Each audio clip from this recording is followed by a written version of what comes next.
Please do subscribe to Prajabheri News Channel. Yerukala గిరిజనుల గురించి నాటి నుంచి నేటి వరకు పోరాడుతూనే ఉన్నాము.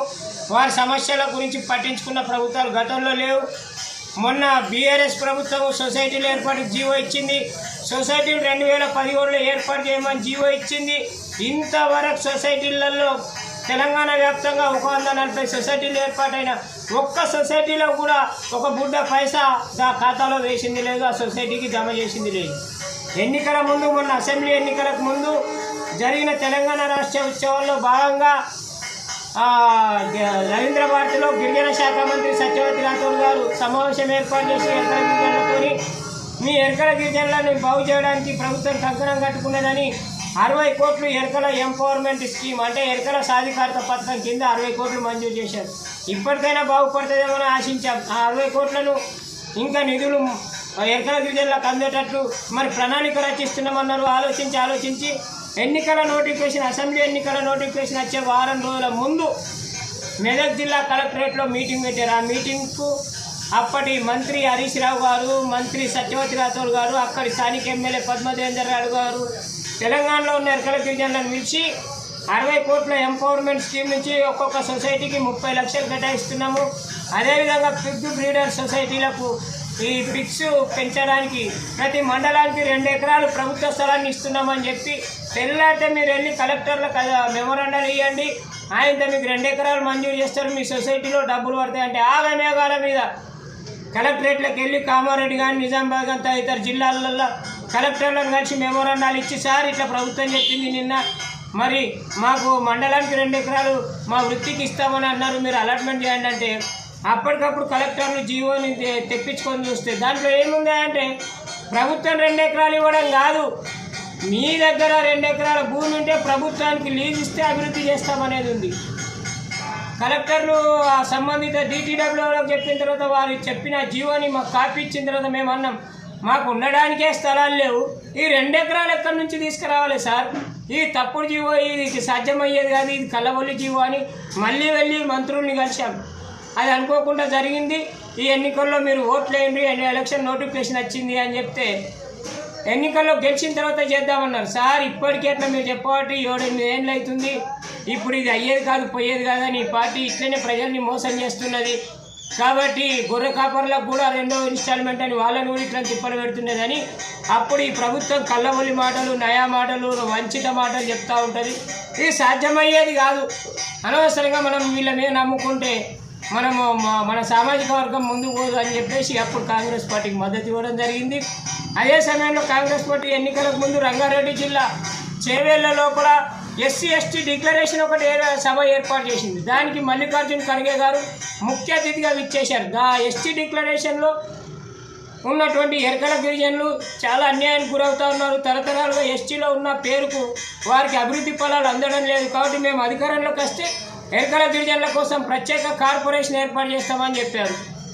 ఇవాళ అధికారంలోకి వచ్చింది కాంగ్రెస్ పార్టీ. అదే విషయాన్ని నిన్నగాక మొన్న అంటే 25వ తారీఖు నాడు హైదరాబాద్లో మల్లికార్జున ఖర్గే గారు పాల్గొన్నటువంటి బూత్ లెవెల్ కన్వీనర్ల సమావేశంలో మల్లికార్జున గారి దృష్టికి, ముఖ్యమంత్రి రేవంత్ రెడ్డి దృష్టికి తీసుకురావాలని ప్రయత్నించినాము, మెమోరాండం ఇచ్చినాము. వారు ఇంకా పూర్తిగా సమయం ఇవ్వలేదు.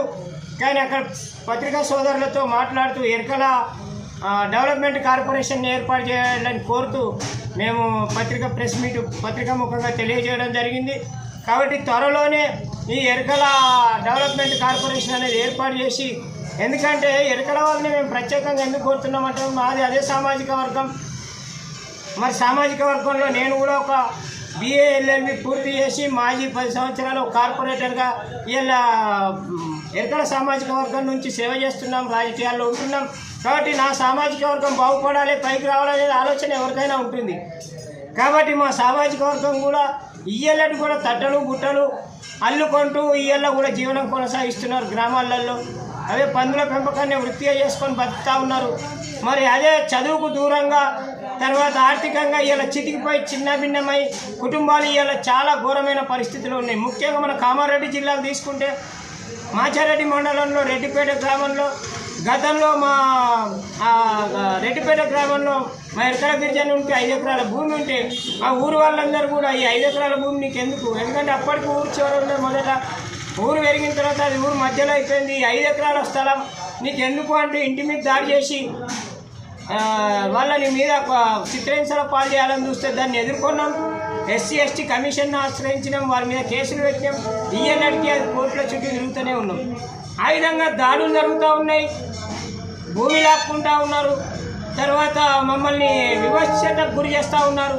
కాబట్టి కట్టెలు ముట్టలు అల్లుకుంటూ ఈ పందులనే పెంపకంగా చేసుకుంటూ ఇలా చదువులో దూరంగా, రాజకీయాలకు దూరంగా, ఆర్థికంగా దూరంగా చితికిపోయినటువంటి కుటుంబాన్ని పైకి తేవడానికి ఇలా కొత్తగా ఏర్పడినటువంటి కాంగ్రెస్ ప్రభుత్వంలో ఎరకల గిరిజనులకు న్యాయం జరుగుతుందని కోటి ఆశలతో ఉన్నాం.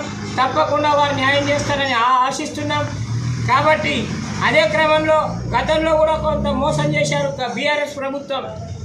ఎరకల గిరిజనులు ఉద్యమాలు చేసి ఎరకల గిరిజనుల పక్షాన పోరాడినటువంటి మాలాంటి వాళ్ళని కాకుండా ఏదో బీజేపీ పార్టీ నుంచి వచ్చి ఆయనతో తాత్కాలికంగా కురసత్యనారాయణ అనే వ్యక్తికి శాసనమండలిగా గవర్నర్ కోటాలో ప్రమోట్ చేయాలని చూశారు, కానీ అది నిలిపివేశారు. అట్లా కాకుండా సామాజిక వర్గం కోసం ఎల్లవేళ్ళ కృషి చేస్తూ సామాజిక వర్గాన్ని కట్టిపెట్టుకొని ఉన్నటువంటి నాయకులను గుర్తించి వారికి హోదా ఇవ్వడం ద్వారా సామాజిక వర్గాన్ని సమస్యల సుడిగుండం నుంచి బయట వేయడానికి, ఈ సమస్యల పరిష్కారానికి, వీరి విద్యకు, వీరికి ఉపాధికి, తర్వాత వీరి తట్టలు గుట్టలు ఇలా ప్లాస్టిక్ కవర్లు వద్దంటున్నారు. దేశమంతా ప్లాస్టిక్ వ్యతిరేకంగా గగ్గోలు పెడుతుంది. ప్లాస్టిక్ ప్రమాదకరంగా తయారైంది, ప్రాణాంతకమైందని. మరి దానికి ప్రత్యామ్నాయమైంది ఇలా వెదురు కట్టెలతో, వెదురు కమ్మలతో అల్లినటువంటి తట్టలు గుట్టలు. అది న్యాచురాలిటీ, అది ప్రకృతికి దగ్గరగా ఉంటుంది. దాని ద్వారా ఎలాంటి ఇబ్బంది లేదు. వాటిని ప్రోత్సహించాలంటే మా ఎరకల గిరిజన సామాజిక వర్గం దాన్ని వృత్తిగా చేసుకొని జీవిస్తున్నారు.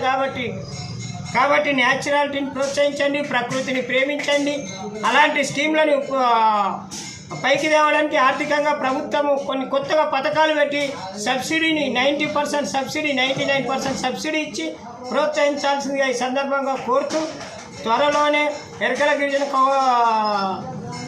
డెవలప్మెంట్ కార్పొరేషన్ అనేది ఏర్పాటు చేసి సమస్యలకు పరిష్కారం దొరుకుతుందని ఈ సందర్భంగా తెలియజేస్తున్నాం. అదే సందర్భంలో మొన్నటికి మొన్న షబ్బీర్ అలీ గారికి పెద్దలు గౌరవంలో ఏ ప్రజలైతే తెలంగాణ కోసము, నీళ్ల కోసము, నిధుల కోసము, ఉద్యోగాల కోసం పోరాటం చేయడానికి ప్రత్యేక రాష్ట్రమే ధ్యేయంగా తెలంగాణ ప్రజలలో ఉన్నటువంటి చిరకాల వాంఛ, చిరకాల స్వప్నము ప్రత్యేక రాష్ట్ర ఏర్పాటు. ఆ రాష్ట్ర ఏర్పాటు కోసము అహోరాత్రులు కేసీఆర్ వెంట నడిచి కష్టపడి ఉద్యోగాలలో, తర్వాత నీళ్ళల్లో, తర్వాత నిధులలో మనకు జరుగుతున్నటువంటి అన్యాయాల గురించి 2001 నుంచి 2022 వరకు కూడా 2015లో ప్రభుత్వం తెలంగాణ ఏర్పడి ప్రభుత్వం వచ్చేంత వరకు కూడా ఇవాళ కేసీఆర్ వెంట నడిచి అహోరాత్రులు కష్టపడి అనేక కేసులలో ఇరుక్కొని, రైల్వే కేసులు కానీ లేకపోతే పోలీస్ కేసులు కానీ ఇరుక్కొని జైళ్ళ పాలై, రిమాండ్ల పాలై అష్ట కష్టాలు పడి ఇవాళ తెలంగాణ రాష్ట్రం సిద్ధించుకోవడం జరిగింది. సిద్ధించుకున్న తెలంగాణలో ఎవరి పాలైంది అని అంటే నియంత మాదిరిగా పరిపాలన చేస్తూ రాష్ట్రాన్ని నియంత పాలనలోకి తీసుకుపోయి ప్రజాస్వామ్య హక్కులని కాలరాసి తెలంగాణ మా జాగీరు, దొరలము, మా ఇష్టం వచ్చినట్లు తెలంగాణ మేము ఏలుకుంటాము, మాకు ఎదురే లేదు గడీల పాలన తీసుకొచ్చినటువంటి కేసీఆర్ ప్రవర్తనను, నియంత పాలనను, అప్రజాస్వామిక విధానాలను ప్రజలు హర్షించలేదు. సరికదా ఇది ఏం ఘోరం ఇది. ఎందుకంటే ఏ ఆంధ్ర వలసవాదులు మన తెలంగాణ రాష్ట్రాన్ని దోచేస్తున్నారో వారిని తరిమి కొట్టి తెచ్చుకున్న తెలంగాణ లోపల హక్కుల గురించి మాట్లాడే స్వేచ్ఛ లేదు. తర్వాత మన గురించి మనం మాట్లాడేటువంటి ప్రజాస్వామ్యం లేకుండా తెలంగాణ మనకు ఇది మనం కోరి తెచ్చుకున్న తెలంగాణ, పోరాడి తెచ్చుకున్న తెలంగాణ. ఈయన దొర పాలన చేస్తూ ఉన్నాడు.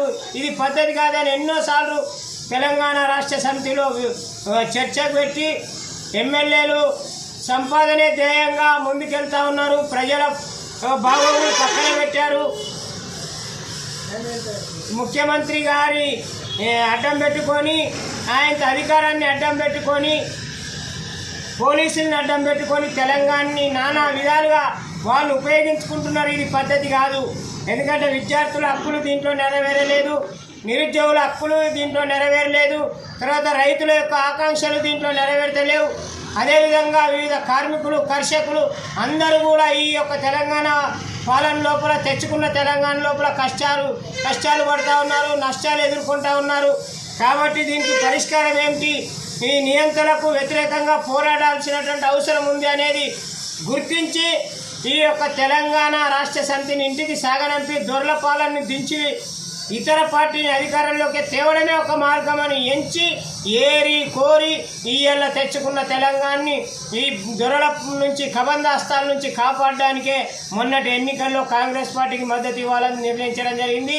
నిర్ణయించడమే కాదు, తక్షణం కాంగ్రెస్ పార్టీలో చేరి ఇక్కడ స్థానికంగా ఇచ్చినటువంటి అభ్యర్థికి బీఫామ్ ఇచ్చినటువంటి అభ్యర్థికి మద్దతుగా, షబ్బీర్ అలీకి మద్దతుగా పట్టణంలో 10 రోజులు అహోరాత్రులు కష్టపడి పనిచేసినాం.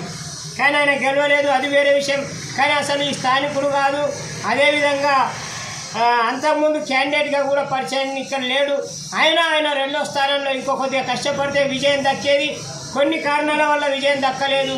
ఆయన రెండో స్థానానికి తీసుకొచ్చి ఏ ప్రజలకు మేము ఛాంపియన్ అని చెప్పుకున్నారో బీఆర్ఎస్ ఆ పార్టీని 3వ స్థానానికి నెట్టివేయడం అనేది ఇక్కడ నిజామాబాద్ పట్టణంలో జరిగింది. దాంట్లో మేము అందరం కూడా కృషి చేశాము, పోరాడాము, ఆయనతో సంఘీభావంగా పాల్గొన్నాము, పార్టిసిపేట్ అయినాం. కానీ ఇయ్యల్ల ఒక మా సామాజిక వర్గం ఎరకల గిరిజన